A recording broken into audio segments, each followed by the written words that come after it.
Check के बाद जो है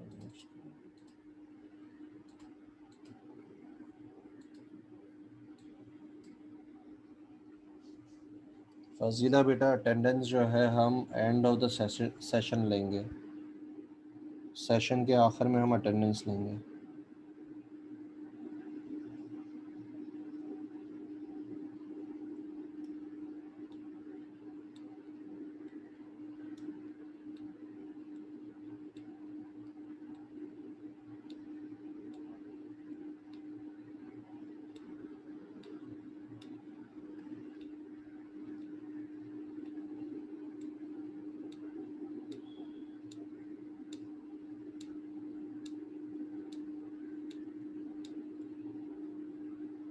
अच्छा, मोहम्मद अवेज़ कह रहे हैं बेटा उनको थर्ड पॉइंट क्लियर नहीं था, तो वो रिपीट कर दूं।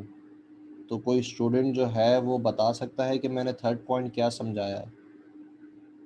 जी क्लास, कोई स्टूडेंट बता सकता है कि मैंने थर्ड पॉइंट क्या समझाया?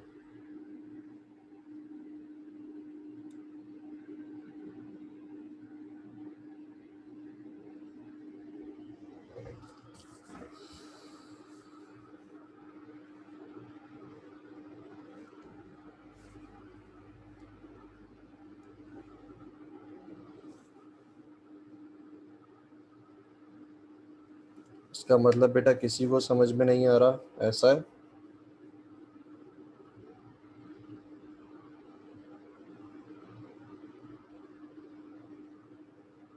जी बेटा, थर्ड पॉइंट किसी को समझ में नहीं आया? क्लास आप लोगों से पूछ रहा हूँ, रिप्लाई करो सारे। थर्ड पॉइंट जो है वो सबको समझ में आया है या नहीं आया? कोई रिप्लाई नहीं कर रहा, इस वजह से पूछ रहा हूँ।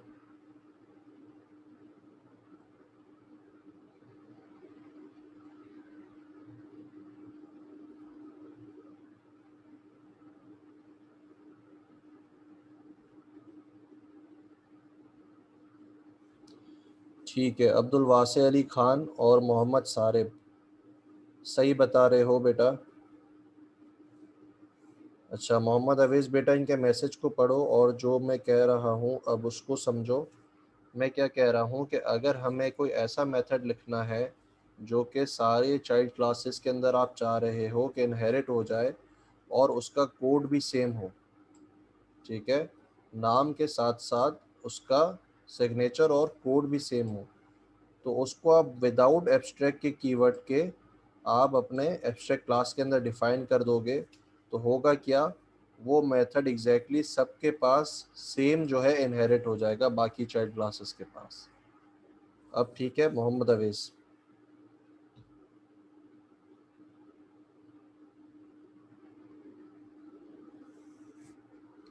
तो ये हमारा था third point about abstract classes. अब हम आते हैं फोर्थ पॉइंट के ऊपर। फोर्थ पॉइंट क्या है कि यहाँ पे आप एब्स्ट्रैक्ट क्लास का भी हमने देखा कि आप ऑब्जेक्ट नहीं बना सकते, लेकिन आप क्या कर सकते हो, एब्स्ट्रैक्ट क्लास का कंस्ट्रक्टर ज़रूर बना सकते हो।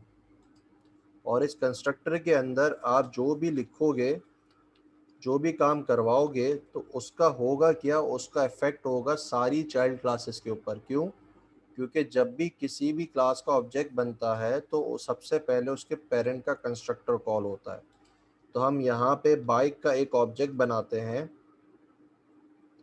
कंस्ट्रक्टर बेटा मैंने किसका बनाया है? कंस्ट्रक्टर मैंने व्हीकल का बनाया है, लेकिन ऑब्जेक्ट मैं किसका बना रहा हूँ? बाइक का। अब आप देखें होगा क्या।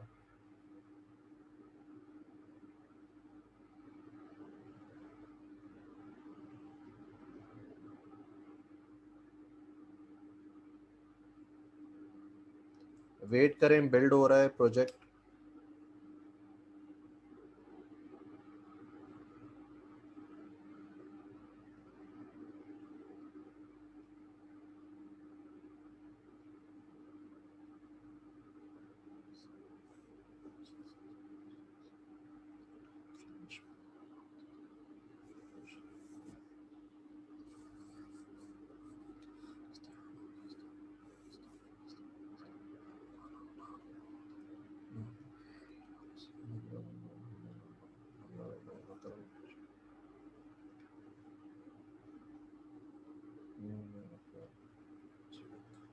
जी बेटा, कंस्ट्रक्टर किसका कॉल हुआ? व्हीकल का। यहाँ पे देखें, कंस्ट्रक्टर किसका कॉल हुआ? व्हीकल का। लेकिन मैंने ऑब्जेक्ट किसका बनाया था? बाइक का। ठीक है, तो आप एब्स्ट्रैक्ट क्लासेस के अंदर कंस्ट्रक्टर भी बना सकते हो, लेकिन उसका ऑब्जेक्ट नहीं बना सकते। पॉइंट नंबर 4 भी क्लियर हो गया सबको?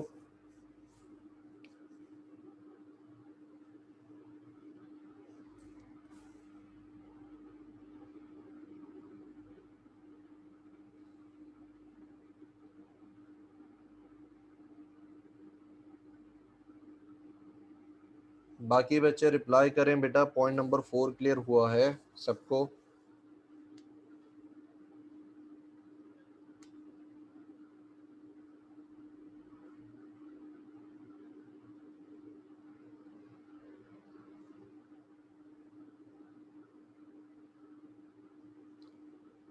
ठीक है बेटा, दोबारा रिपीट कर रहा हूँ, मैंने सिर्फ इतना सा कहा है कि पॉइंट नंबर 4 के अंदर कि आपके पास जो आपका एब्स्ट्रैक्ट क्लास होती है उसका आप ऑब्जेक्ट तो नहीं बना सकते, लेकिन उसका कंस्ट्रक्टर ज़रूर बना सकते हो।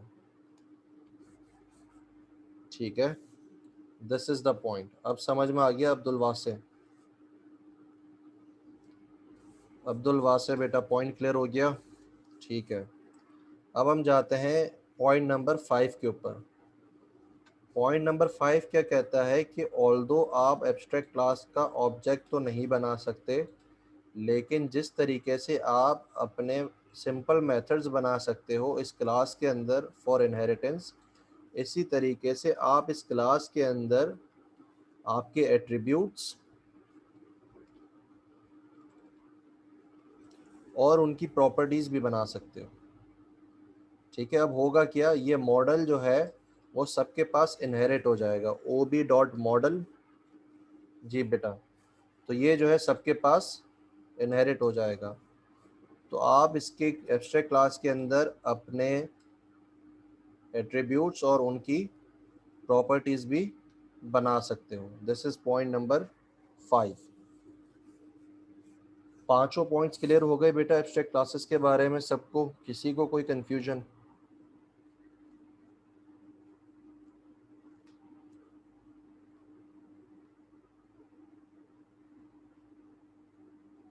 सबसे पूछ रहा हूँ, सारे रिप्लाई करो बेटा। पांचों पॉइंट्स क्लियर हो गए?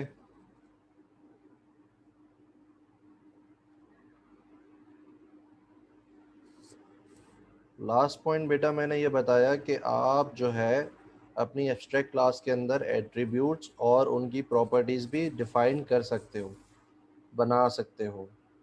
This is point number 5।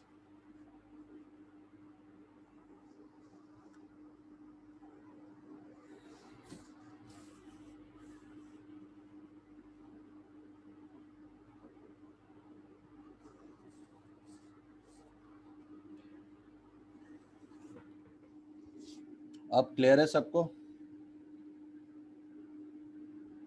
ठीक है, तो अब हम अपनी स्लाइड्स की एग्जांपल के ऊपर आ जाते हैं। स्लाइड्स की एग्जांपल में भी क्या है, सिंपल सी एग्जांपल दी हुई है कि एक एब्स्ट्रैक्ट क्लास के अंदर आप किस तरीके से मेथड्स और एब्स्ट्रैक्ट मेथड्स डिफाइन कर सकते हो। ठीक है बेटा, अब हम जाते हैं हमारे नेक्स्ट टॉपिक के ऊपर, जो कि क्या है, इंटरफेसेस। इंटरफेसेस को समझने के लिए हमें पहले एब्स्ट्रैक्ट क्लासेस समझना ज़रूरी थी। ठीक है, अब हम क्या कर रहे हैं, इंटरफेसेस के बारे में पढ़ेंगे। इंटरफेसेस क्या होते हैं बेटा, वो भी आपके पास क्या करते हैं, रूल्स डिफाइन करने के लिए इस्तेमाल होते हैं। जिस तरीके से एब्स्ट्रैक्ट क्लासेस इस्तेमाल होती हैं, जो काम एब्स्ट्रैक्ट क्लासेस का होता है एग्जैक्टली वही काम क्या होता है, इंटरफेसेस का। एब्स्ट्रैक्ट क्लास का काम क्या था, कोई मुझे बता सकता है?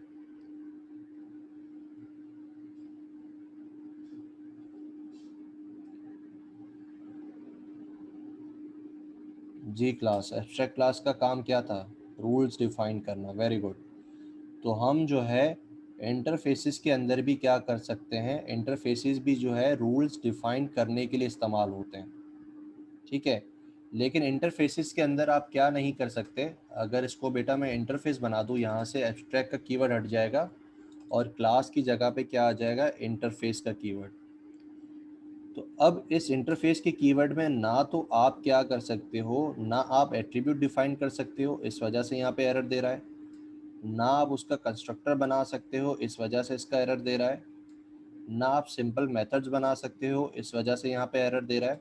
ठीक है, तो आप इसको हटाओगे, कंस्ट्रक्टर को हटाओगे और सिंपल मेथड को भी हटाना पड़ेगा आपको।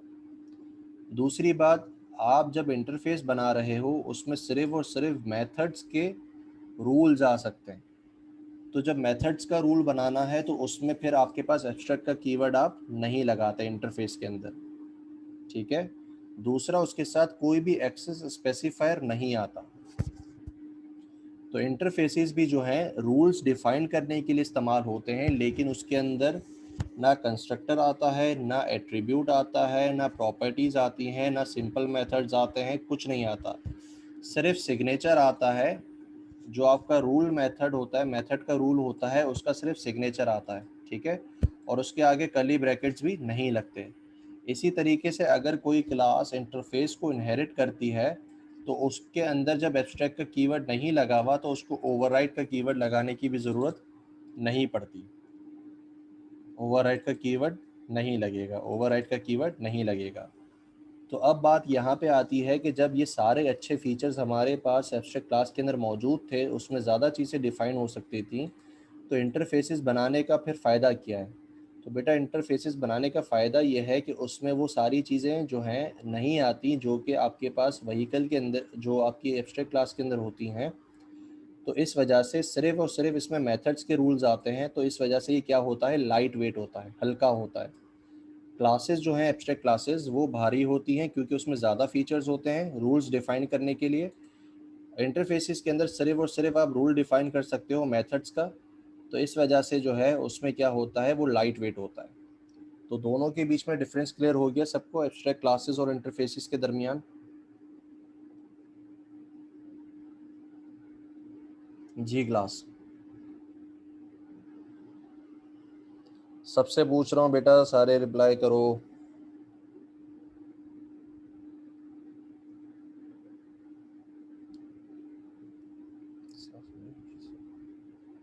ठीक है, अब इंटरफेसेस के अंदर एक चीज़ कॉमन है जो कि एब्स्ट्रैक्ट क्लास के अंदर थी, वो क्या है, दो चीज़ें बल्कि, आप एक तो मेथड्स के रूल डिफाइन कर सकते हो, दूसरी चीज़ क्या है कि आप इंटरफेस का ऑब्जेक्ट नहीं बना सकते।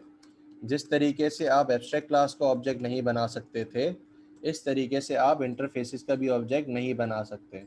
ठीक है, तो this was our topic for abstract classes and interfaces. अब दोनों क्लियर है बेटा सबको? सबसे पूछ रहा हूँ, सारे मुझे रिप्लाई करें। इंटरफेसेस और एब्स्ट्रैक्ट क्लासेस सबको क्लियर है?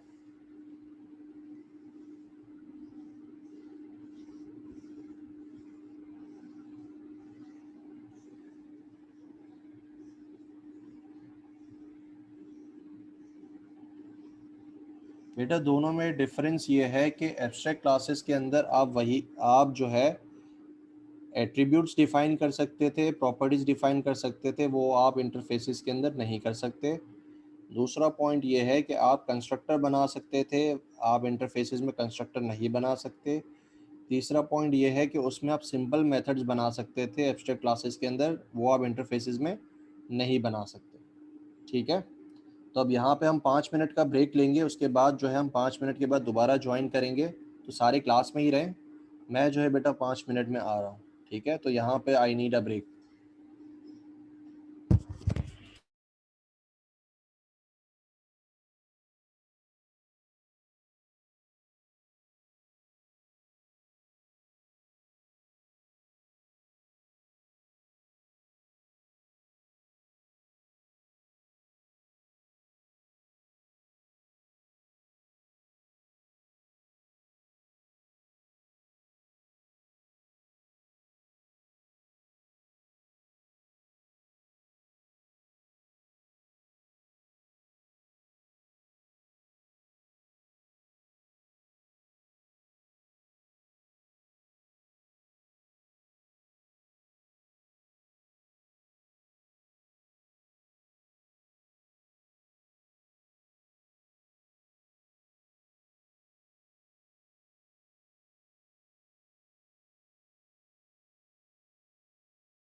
जी बेटा। स्क्रीन विजिबल है सबको? क्लास।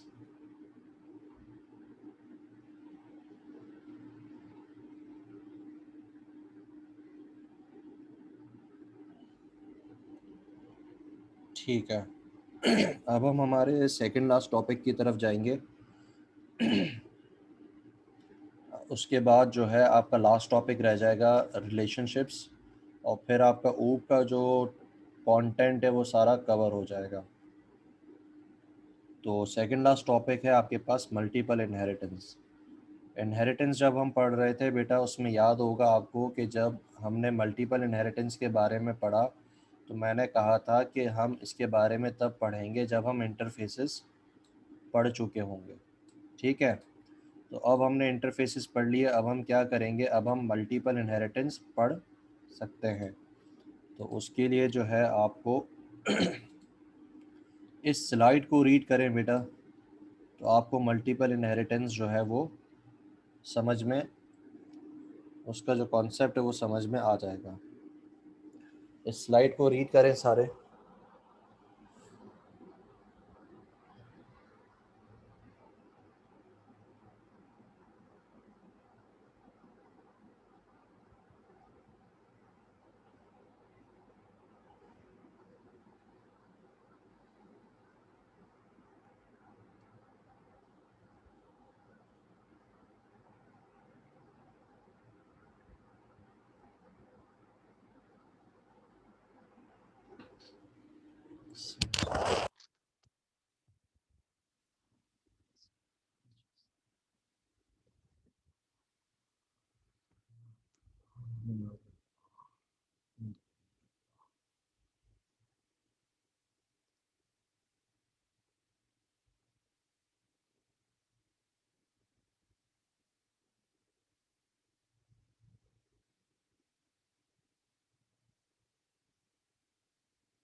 जी क्लास सबने रीड कर लिया?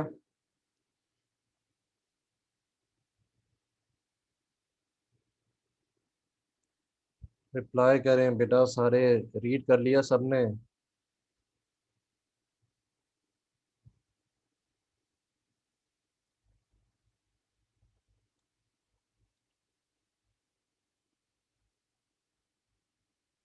ठीक है। तो अब ये क्या कह रहा है कि सी शार्प के अंदर अगर आपको मल्टीपल इनहेरिटेंस इम्प्लीमेंट करनी है तो आपको क्या करना पड़ेगा, आपको सी शार्प में सिर्फ एक प्रॉब्लम आती है, और वो प्रॉब्लम क्या है कि आप एक से ज़्यादा क्लासेस का इस्तेमाल नहीं कर सकते, चाहे वो एब्स्ट्रैक्ट क्लास हो या सिंपल क्लास हो। तो आपको उसके लिए क्या करना पड़ेगा, इंटरफेसेस का इस्तेमाल करना पड़ेगा। अब इंटरफेसेस चाहे आप जितने भी इनहेरिट कर लें उससे कोई प्रॉब्लम नहीं है, लेकिन क्लासेस जो हैं वो सिर्फ और सिर्फ एक इनहेरिट करने देता है। तो नीचे कॉम्बिनेशन दिया हुआ है, आप एक क्लास और एक इंटरफेस इस्तेमाल कर रहे हो तो सही है, आप एक क्लास और एक से ज़्यादा इंटरफेसेस इस्तेमाल कर रहे हो तब भी सही है, आप एक से ज़्यादा सिर्फ इंटरफेस इस्तेमाल कर रहे हो तब भी सही है, आप एक इंटरफेस इस्तेमाल कर रहे हो तब भी सही है। लेकिन जैसे ही आपने दो क्लासेस का इस्तेमाल किया, एक से ज़्यादा क्लास जैसे ही आएगी तो वहाँ पे वो आपको एरर देगा। अब मल्टीपल इनहेरिटेंस समझने के लिए हम एक एग्जांपल लेंगे। एग्जांपल क्या होगी कि हम जो है एक क्लास बना रहे हैं, पब्लिक क्लास लायन। साथ ही साथ हम एक क्लास बना रहे हैं पब्लिक क्लास, या एक एब्स्ट्रैक्ट क्लास बनाते हैं public abstract class living thing. उसके बाद हम एक क्लास बनाते हैं ओके, वापस ना करिए, करना पब्लिक क्लास, बल्कि ये हाँ क्लास मैमल्स। उसके बाद हम एक इंटरफेस बनाते हैं, पब्लिक इंटरफेस एनिमल्स। उसके बाद हम एक और इंटरफेस बनाते हैं, पब्लिक इंटरफेस कार्निवोरस। ठीक है बेटा, तो ये हमारे पास जो है कुछ चीज़ें हैं। अब हम क्या करेंगे, अगर हम यहाँ पे एक क्लास का इस्तेमाल करते हैं, चाहे वो लिविंग थिंग हो तब भी एरर नहीं देगा, चाहे वो मैमल्स हो तब भी एरर नहीं देगा। लेकिन जैसे ही हमने एक से ज़्यादा क्लासेस का इस्तेमाल किया तो सी शार्प के अंदर आपको एरर देने लगेगा कि आप मल्टीपल इनहेरिटेंस के अंदर एक से ज़्यादा क्लासेस का इस्तेमाल नहीं कर सकते as a parent. Multiple inheritance का तरीक़ेकार क्या है, आप कॉमा लगाते हो और वो दोनों पेरेंट क्लासेस से चीज़ें इनहेरिट होके आपकी चाइल्ड क्लास में आ जाती हैं। अब हम देखते हैं कि क्या सिर्फ एक इंटरफेस इनहेरिट हो सकता है, तो हमने कहा एनिमल्स बिल्कुल हो सकता है। लेकिन यहाँ पे क्या है, आप इंटरफेस के साथ सिर्फ एक क्लास का इस्तेमाल कर सकते हो, चाहे वो लिविंग थिंग हो या फिर आपके पास मैमल्स की क्लास हो। तो आपके पास सिर्फ और सिर्फ एक जो है क्लास वो अलाउड है। ठीक है बेटा, अब हम देखते हैं कि क्या एक से ज़्यादा इंटरफेस इस्तेमाल हो सकते हैं। तो आप इंटरफेसेस चाहे जितने भी इस्तेमाल करें वो आपको नहीं रोकेगा। लेकिन जो क्लास है, चाहे वो एब्स्ट्रैक्ट क्लास हो या सिंपल क्लास हो, सी शार्प के अंदर सिर्फ मल्टीपल इनहेरिटेंस के अंदर आप एक ही क्लास का इस्तेमाल कर सकते हो, इंटरफेसेस चाहे जितने भी हों। तो ये चीज़ समझ में आ गई बेटा, है मल्टीपल इनहेरिटेंस। जी क्लास, मल्टीपल इनहेरिटेंस सबको समझ में आ गई।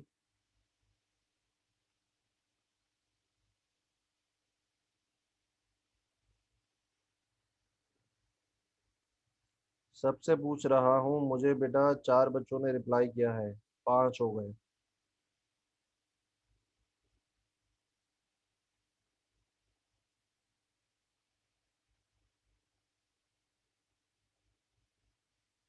तो यहाँ पे आपका आज का लेक्चर खत्म होता है और आपके ऊप का सेकंड लास्ट टॉपिक भी खत्म होता है।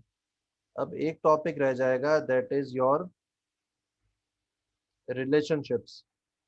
उसके लिए बेटा मैंने एक पहले से वीडियो बना के रखी है जो कि बहुत डिटेल में उसको मैंने एलेबोरेट किया है। वो वीडियो मैं जो है आपको नेक्स्ट क्लास में शेयर कर दूंगा, तो आप उसको जो है वीडियो को गो थ्रू कर लीजिएगा और फिर अगर कोई सवाल हो तो मुझसे आप कर सकते हैं। अब हम क्या करेंगे, नेक्स्ट क्लास से आपके प्रोजेक्ट्स चेक करना शुरू करेंगे। ठीक है बेटा, नेक्स्ट क्लास से आपके प्रोजेक्ट्स जो हैं वो चेक होना शुरू होंगे। तो हम इसके 3 माइलस्टोन रखेंगे और 3 हफ्ते के अंदर हम पूरे प्रोजेक्ट्स को चेक करके कंप्लीट करके ख़त्म कर देंगे। बेटा अभी नहीं पता वाहिब उमर।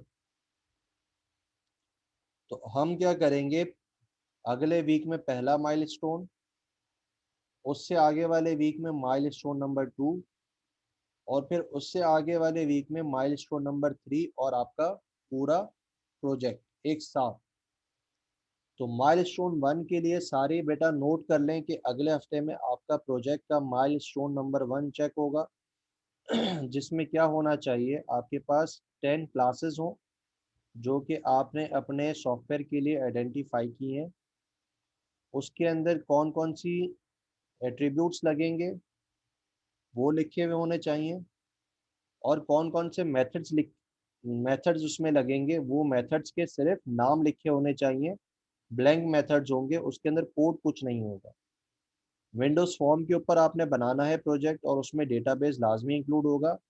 लेकिन माइलस्टोन नंबर 1 के लिए जो कि अगले हफ्ते में चेक होगा, उसके अंदर आप 10 क्लासेस खुद की, वो क्लासेस नहीं जो कि विजुअल स्टूडियो खुद बना के देता है, अपनी खुद की 10 क्लासेस आइडेंटिफाई करनी है सॉफ्टवेयर के अंदर। उसके एट्रीब्यूट्स कौन कौन से होंगे वो लिखने हैं, और ब्लैंक मेथड्स होंगे जिसके अंदर उनके नाम लिखे होंगे कि इस क्लास के अंदर ये वाला मेथड आएगा। तो ये चीज़ आपके पास आपके नेक्स्ट वीक में चेक होगी और उसके मार्क्स अलॉट हो जाएंगे। फिर उसके नेक्स्ट वीक में माइलस्टोन नंबर 2 और फिर माइलस्टोन नंबर 3। तो माइलस्टोन नंबर 1 में क्या करना है, सबको क्लियर है? जी क्लास, माइलस्टोन नंबर 1 में क्या करना है, सबको क्लियर है?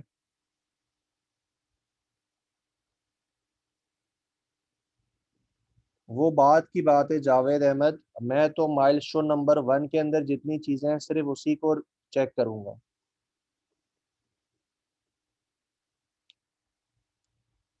ठीक है, प्रोजेक्ट की बेटा बात समझ में आ गई सबको? नहीं, कोई इशू नहीं है, अगर आप कोड लिख लेते हो तो कोई प्रॉब्लम नहीं है।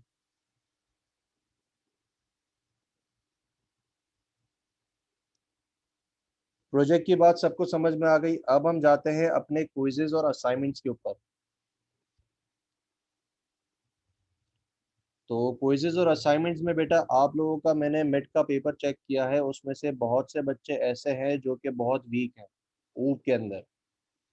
तो उनको लेवरेज देने के लिए हम एक काम करते हैं, मैं जो है आपको एक ग्रैंड असाइनमेंट दूंगा जिसमें 8 सवाल होंगे। 8 सवाल को जो है आपको हैंड रिटन लिख कर पेपर पे उसकी तस्वीर लेके सिर्फ और सिर्फ तस्वीरें सेव, सिर्फ और सिर्फ तस्वीरें अपलोड करनी है। पीडीएफ नहीं बनानी उसकी, ना उसका डॉक्यूमेंट बनाना है, डॉक फाइल भी नहीं बनानी, सिर्फ और सिर्फ रॉ इमेजेस वो अपलोड करनी है। और कहाँ पे अपलोड करोगे, जीसीआर के अंदर मैं जो है स्लॉट्स बना दूंगा हर क्वेश्चन के लिए, और उस क्वेश्चन में सिर्फ और सिर्फ उस क्वेश्चन का जो आंसर है उसकी तस्वीर सबमिट करवाओगे। अब आप लोगों को लेवरेज देने के लिए मैं क्या करूंगा, इन क्वेश्चंस के साथ उनका सोल्यूशन भी दे दूंगा। ठीक है, आपने उस सोल्यूशन को सिर्फ लिखना है और जो है अपलोड करवाना है। तो ये बेटर ऑप्शन है या आप खुद सॉल्व करोगे? जी क्लास,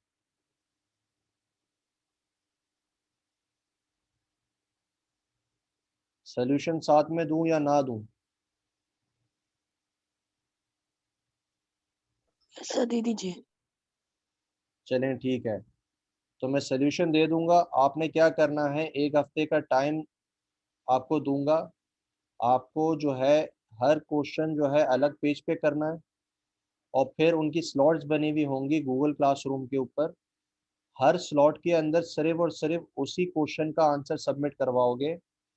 और आंसर में क्या होगा, रॉ इमेजेस होंगी, ना पीडीएफ एक्सेप्ट होगी ना डॉक फाइल एक्सेप्ट होगी। अगर पीडीएफ और डॉक फाइल सबमिट करवाई तो कैंसिल हो जाएगा वो आंसर। आपने सिर्फ और सिर्फ इमेजेस अपलोड करनी है, वो भी हैंड रिटन कोड। हर आंसर के ऊपर आपका रोल नंबर और नाम लिखा होना चाहिए पेपर के ऊपर, और कौन सा क्वेश्चन सॉल्व कर रहे हो उसकी हेडिंग। ठीक है, तो अब जब मैं आपको सोल्यूशन दे रहा हूं तो मैं क्या करूंगा, आपके जो असाइनमेंट जो क्विजेज हैं उसका वेटेज कम करके 14 मार्क्स कर दूंगा। ठीक है, और आपका जो प्रोजेक्ट है उसको 15 मार्क्स से बढ़ाकर 26 मार्क्स का कर दूंगा।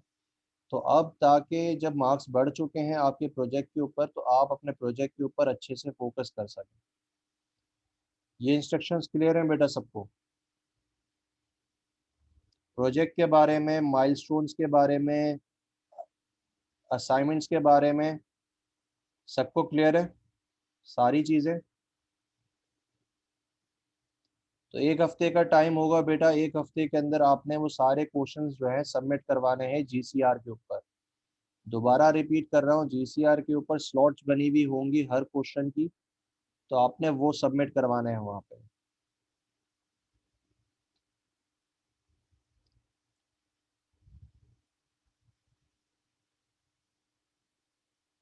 आज रात को बेटा 12 बजे तक जो है मैं अपलोड कर दूंगा। आज रात को 12 बजे अपलोड कर दूंगा। आपके पास एक हफ्ते का टाइम होगा, तो आप इजीली जो है सिर्फ और सिर्फ 8 सवाल होंगे, उसको आप जो है अपलोड करवा सकते हो इजीली। लेकिन अगर किसी ने इंस्ट्रक्शंस को फॉलो नहीं किया, स्ट्रेट फॉरवर्ड में 0 दे दूंगा। मैं जब इतनी लीनियंसी दिखा रहा हूँ तो आपको जो है इंस्ट्रक्शंस भी सही फॉलो करने हैं।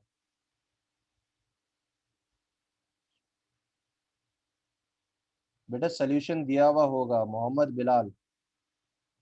आप किसकी बात कर रहे हो, प्रोजेक्ट की बात कर रहे हो या असाइनमेंट की बात कर रहे हो? मोहम्मद बिलाल, प्रोजेक्ट की। जी बेटा, इनहेरिट जो हो रही होंगी वो भी उसमें शामिल होंगी, लेकिन वो क्लासेस नहीं होनी चाहिए जो कि विजुअल स्टूडियो आपको खुद देता है, जिसमें प्रोग्राम की क्लास आ गई और विंडोज फॉर्म की क्लास आ गई और फॉर्म की क्लास आ गई। तो इन क्लासेस को छोड़ के आपकी खुद की पर्सनल क्लासेस होनी चाहिए जो कि आपने खुद आइडेंटिफाई की हो। ठीक है जनाब। अब ये बताएं कि आज का जो टॉपिक हमने पढ़ा है उससे रिलेटेड, या आज के जो इंस्ट्रक्शंस मैंने बताए हैं उससे रिलेटेड किसी को कोई सवाल है तो मुझसे पूछ सकता है बेटा अभी।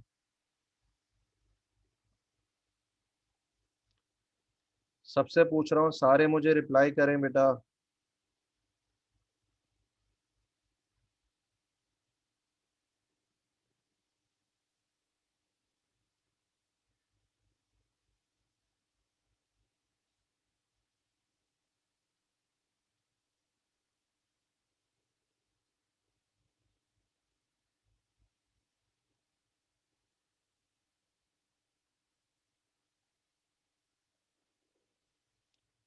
ठीक है, जब सब चीज़ें क्लियर हैं तो आई होप कोई अब गलती नहीं करेगा।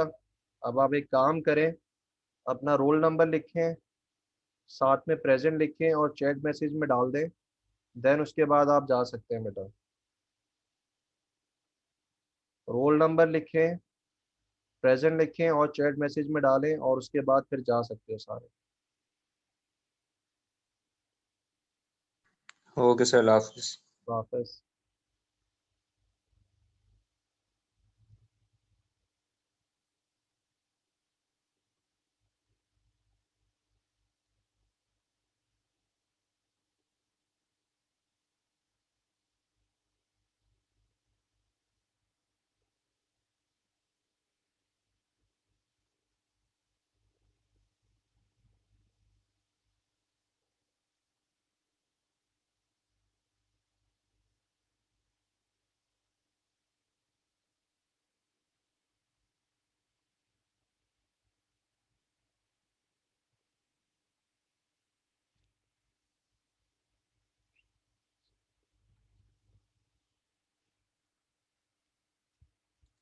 अब ये जो 10 बच्चे रह गए क्लास में बेटा, जाओ क्लास लीव करते जाओ। सालिक, अदील खान, जावेद अहमद, मोहम्मद सफ़ीउद्दीन, अहमद नज़ीर, फ़जीला, अटेंडेंस मार्क करें और उसके बाद आप लीव करें क्लास को। अदील खान, जावेद अहमद, मोहम्मद सफ़ीउद्दीन, फ़जीला।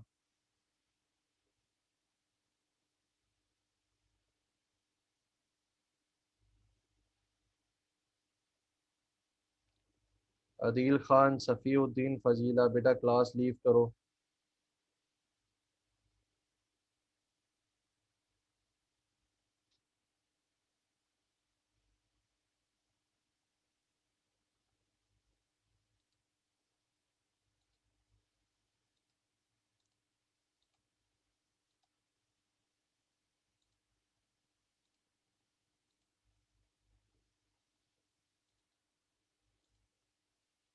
सफ़ीउद्दीन और फ़जीला क्लास लीव करो।